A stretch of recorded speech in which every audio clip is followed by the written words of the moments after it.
Sourcer un produit peut sembler simple, mais en fait c'est l'une des étapes les plus difficiles à mettre en place autour de ton business. Imagine avoir investi beaucoup d'argent dans un produit et finalement quand tu décides de le lancer sur Amazon, tu te retrouves avec un produit de mauvaise qualité, avec de mauvais commentaires et malheureusement tu n'arrives pas à récupérer l'investissement de départ. Forcément c'est très frustrant et ça peut remettre en cause ton aventure sur Amazon. Et malheureusement beaucoup de gens pensent qu'il suffit simplement de copier-coller des offres qui existent déjà en pensant qu'elles vont devenir riches du jour au lendemain. Et malheureusement, c'est pas comme ça que ça se passe. D'autres vont vouloir choisir le fournisseur le moins cher pour investir le moins possible. Et pareil, ils vont se retrouver avec des produits de mauvaise qualité qui ne se vendront pas. Alors du coup, comment faire pour trouver le meilleur fournisseur? Et bien dans cette vidéo, je vais te montrer ma méthode complète pour diminuer les risques et trouver les meilleurs d'entre eux. On voit ça juste après le générique. Allez, on y va, c'est parti.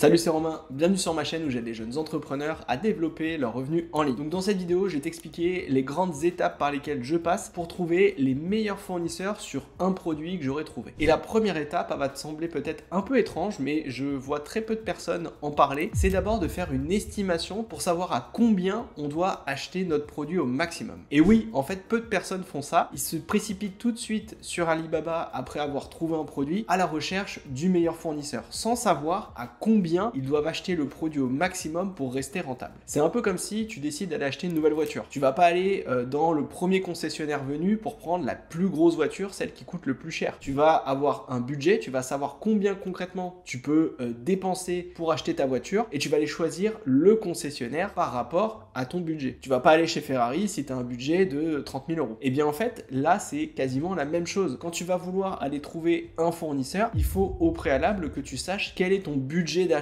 sur le produit et à combien tu dois l'acheter pour rester rentable. Parce que malheureusement, il y a beaucoup de personnes qui partent tête baissée sur Alibaba et qui se retrouvent à payer des produits plus chers qu'ils ne le devraient. Et ce qu'ils font, c'est qu'ils répercutent le prix d'achat qui est mal négocié, ils vont le répercuter sur le prix de vente du produit et malheureusement, ils se retrouvent peut-être parfois 15%, 20%, voire parfois 30% plus cher que la concurrence. Et je te le donne en mille, malheureusement, ça ne fonctionne pas. Donc l'idée ici va être de lister l'ensemble des frais autour de ton produit pour savoir à peu près à combien tu vas devoir l'acheter. Donc pour ça, la première chose à faire, ça va être très simple. C'est à partir du moment où tu as trouvé une idée produit, tu vas aller analyser le marché sur Amazon, tu vas ouvrir ton Helium 10 et tu vas aller regarder concrètement quelles sont les offres qui vont se rapprocher le plus possible de ce que toi tu as envie de lancer. Et pour ça, on va prendre un petit exemple. On va aller sur ce marché, donc c'est le marché des machines à pâtes qui se vend plutôt bien sur Amazon. Et ce qu'on va regarder, c'est qui sont les concurrents et quelle est l'offre que nous on pourrait potentiellement lancer sur Amazon et à quel prix. C'est très important. Donc là, quand on voit un peu les différents concurrents, on voit que le choix Amazon, il est à 30 euros. On a ici un vendeur qui est à 69 euros. On en a un autre ici à 50 et ensuite on a du 230, 30 euros, 44, etc., etc. Donc là, l'idée, c'est de se dire, ok,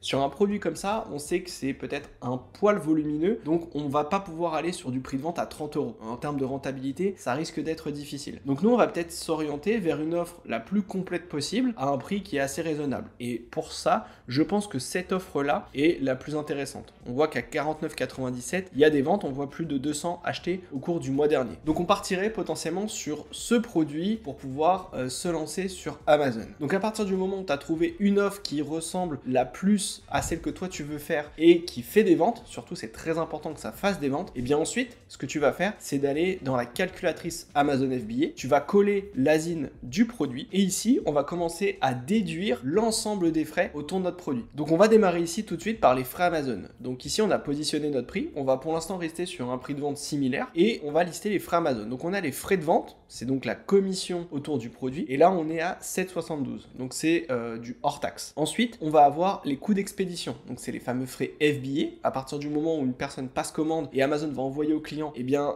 ça va te coûter 9,53, donc c'est par rapport à la taille et au poids du produit, donc on a ici. Ensuite on a les coûts de stockage de 20 centimes et on va bien évidemment retirer la TVA. Si tu es en société, il faut que tu retires la TVA sur le prix de vente. Si tu es en auto-entreprise, tu n'as pas besoin de le faire et là on est à 8,33. Donc déjà ici, sans avoir intégré autre chose, juste les frais Amazon, on se rend compte qu'on arrive à 46% de marge. D'accord? Donc j'ai envie de te dire, au minimum, il faut qu'on soit à peu près à 40%. C'est vraiment la base. Ensuite, on va rajouter ici dans coût divers, on va rajouter un budget publicitaire. C'est très important de lancer de la publicité quand tu vas lancer ton produit. Donc ici, en général, on va prendre 10% du prix de vente. Donc là, on est à 50 euros. Donc là, je vais mettre 5 euros de publicité. Et tu vois qu'on passe maintenant à 36% de marge. Donc maintenant, notre enjeu, c'est de savoir concrètement jusqu'où on peut aller pour avoir au minimum 15% de marge. Bien évidemment, si tu veux être à 18, voire 20%, c'est à toi d'adapter. Donc pour faire ça, ça va être très simple. On va ici dans coût des marchandises vendues et on va commencer à mettre des tarifs. Par exemple, on va mettre 8 euros. Donc quand je mets 8 euros, c'est le prix du produit plus le packaging, plus tout ce qui va avec, ainsi que le transport. C'est-à-dire qu'on prend vraiment tous les frais liés au produit, on divise par le nombre de pièces et on sait notre prix à l'unité. Donc là, si on mettait par exemple 8 euros, on ferait 20% de marge. Donc c'est plutôt intéressant et on a encore un peu de marge pour nous. Donc imaginons qu'on arrive à avoir le produit au total à 10 euros. Eh bien, on voit que notre marge nette tombe à 16%. Et si on veut aller encore plus loin, imaginons, donc tu vois, dès qu'on passe à 11, on passe à 14%. Donc là, ça va pas. Donc là, on va dire 10,50, je pense. Ça devrait passer. Et tu vois, à 10,50, on a une marge de 15%. Si on se positionne à 50 euros. Donc tu vois, en fait, en faisant ce truc un peu à l'inverse, tu sais concrètement à combien tu dois acheter ton produit au maximum. Et c'est comme ça que ça va influer sur ta recherche fournisseur. Et ensuite, pour vérifier si tu es dans le vrai, pour juste faire une petite étude rapide pour voir si le prix d'achat du produit il correspond à ce qui se fait sur Alibaba, moi ce que je te conseille c'est de télécharger cette petite extension sur ton navigateur qui s'appelle Alibaba Image Search. Donc tu peux l'installer et ça apparaîtra directement ici. Et quand tu vas cliquer sur la petite flèche, et bien automatiquement ça va t'amener sur Alibaba et ça va te faire une recherche à travers des images. Et là ce qui peut être intéressant, c'est juste, le but c'est pas forcément de trouver tout de suite des fournisseurs, c'est juste de vérifier les prix pour savoir si tu es dans le vrai ou pas. Et quand tu regardes ici, on voit qu'on a des produits qui sont assez proches de ce qu'on veut faire, qui sont, tu vois, autour de 7 $, 8 $. Alors ici, on est un peu plus cher. Là, on est autour de 10. Là, on est entre 8 et 9 $.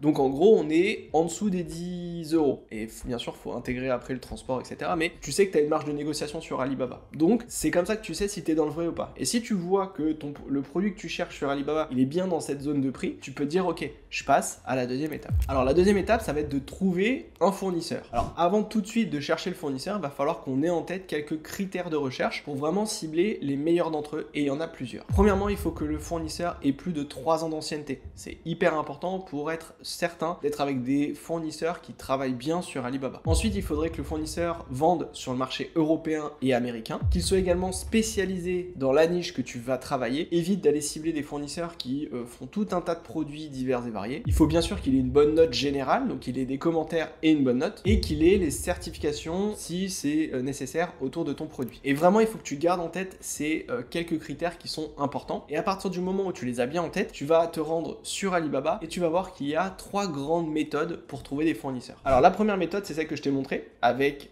du coup la petite extension qui te permet de cibler des produits par rapport à ce que toi tu as envie de faire. Et évidemment ici, quand tu vas arriver, il va falloir trouver des fournisseurs, tu vois, qui ont des petits diamants, qui sont là depuis plus de 3 ans, qui ont une bonne note, etc. etc. D'accord? Donc tu peux faire déjà ton marché comme ça. Ensuite, tu peux faire une recherche simple directement à travers le moteur de recherche Alibaba, donc soit à travers les produits, soit à travers les entreprises. Alors moi personnellement, je préfère les entreprises. Tu vois ici, je vais directement aller dans Manufacturer, je vais coller le mot-clé du produit, donc pasta machine, et on va voir si ça nous trouve quelque chose. Et tu vois ici, automatiquement, j'ai des résultats. Et le but, bien sûr, c'est de trouver un fournisseur qui propose le produit que tu veux faire. Évidemment, on va pas aller sur ce type de produit. Donc là, tu peux choisir. Et ici, je t'invite à cliquer au moins sur la trade assurance pour être certain d'avoir des fournisseurs qui proposent la trade assurance. Donc tu vois ici, on pourrait potentiellement choisir celui-ci. Et enfin, la dernière méthode pour trouver des fournisseurs, c'est de faire un RFQ. Le RFQ, c'est tout simple, c'est le fait de faire une demande sur Alibaba pour un produit en particulier qui va être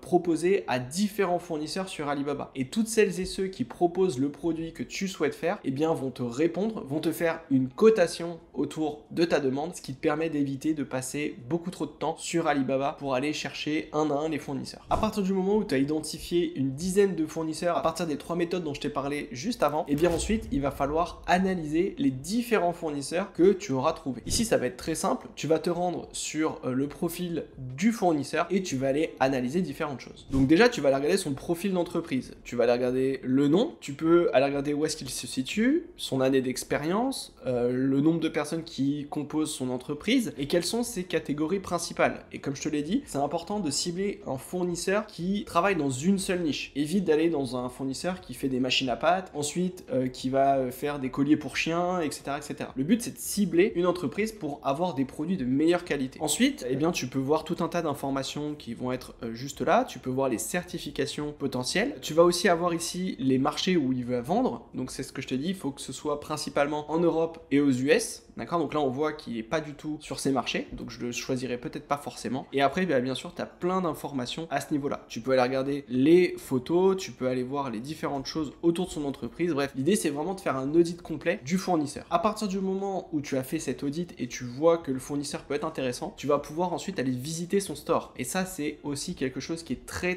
important. Parce que toi, tu vas partir sur un produit que tu as trouvé. Mais l'idée, c'est de proposer plusieurs produits dans un catalogue autour d'une même niche. Donc là, on est sur la niche de la cuisine, autour des pâtes, mais peut-être que ce fournisseur, il a d'autres produits dans le même style, dans la même niche, que tu pourrais proposer en deuxième produit, troisième produit, etc., etc. Donc ça, c'est aussi important d'aller dans les produits ici et d'aller voir quels sont tous les produits que ce fournisseur fait. Ça te donnera déjà des potentielles idées de deuxième, troisième produit et ça te permettra aussi de voir s'il est bien spécialisé dans la niche que tu as ciblée. Et pour finir, ce que tu peux également faire, c'est vérifier si le fournisseur ne propose pas des nouvelles versions par rapport aux produits que tu as trouvés. Parce que sur Amazon, ce que tu vas voir, c'est que tu as certains concurrents qui vont proposer des produits, mais qui sont peut-être là depuis 2-3 ans. Et si toi, tu arrives avec une toute nouvelle version du produit, eh bien, c'est comme ça que tu peux te différencier. Donc, tu vas juste dans le catalogue et tu vas aller vérifier s'il y a des nouvelles versions ou pas. Cette petite étude te permettra de cibler les 4-5 meilleurs fournisseurs autour du produit et de la niche. Et à partir du moment où tu les as identifiés, eh bien, tu vas passer à l'étape numéro 4, celle de les contacter. Alors, à partir du moment où tu as trouvé les fournisseurs, le but, ça va être de rentrer en contact avec eux et de commencer à échanger autour de ton projet. Ici, le but, c'est vraiment de créer une relation long terme avec le fournisseur. Donc, il faut évidemment que tu sois pro dans ton approche parce que le fournisseur va le sentir tout de suite si tu n'es pas pro. D'être ultra simple dans ton approche, donc évite d'utiliser un langage trop complexe pour que ce soit plus fluide avec le fournisseur. Et vraiment, sur les premiers échanges, ne commence pas tout de suite à rentrer trop dans le détail sur certains points. Et tu vas donc devoir faire un brief complet sur chacun des fournisseurs pour leur expliquer concrètement qu'est-ce que tu souhaites autour de ton offre. Donc c'est là où il va falloir faire un mail de présentation. Donc déjà, tu peux te présenter en étant un acheteur et ensuite, tu vas faire un paragraphe pour présenter l'offre que tu veux développer. Donc là, c'est là où il faut un peu rentrer dans le détail. Tu parles du produit principal, des différents produits en plus, d'un packaging, etc.,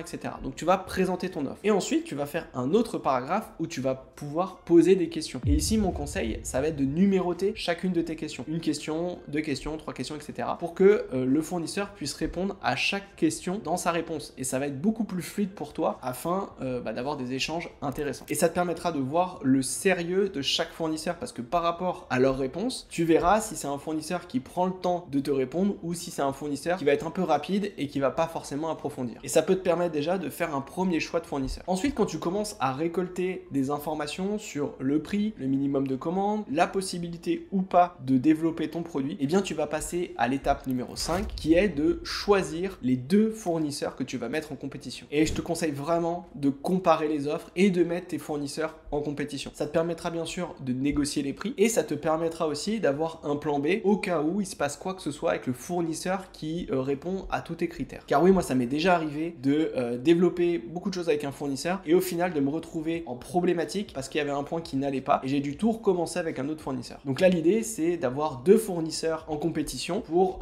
du coup négocier tes prix et ensuite leur commander des échantillons. Cette commande d'échantillons elle est bien sûr très importante pour vérifier de la qualité des produits. Et en recevant les échantillons, tu verras lequel de ces fournisseurs est le plus professionnel et ça te permettra enfin de choisir avec lequel tu vas avancer. Et à partir du moment où tout est nickel et que tu as choisi ton fournisseur, eh bien tu vas pouvoir passer à la commande pour lancer ta production et ensuite envoyer les produits dans les entrepôts Amazon. Voilà, j'espère que le sourcing est un peu plus clair pour toi et te permettra d'être un peu plus professionnel dans ton approche. Si tu as des commentaires, tu me les mets juste en dessous. En attendant, je te souhaite une bonne semaine et on se retrouve la semaine prochaine. Ciao!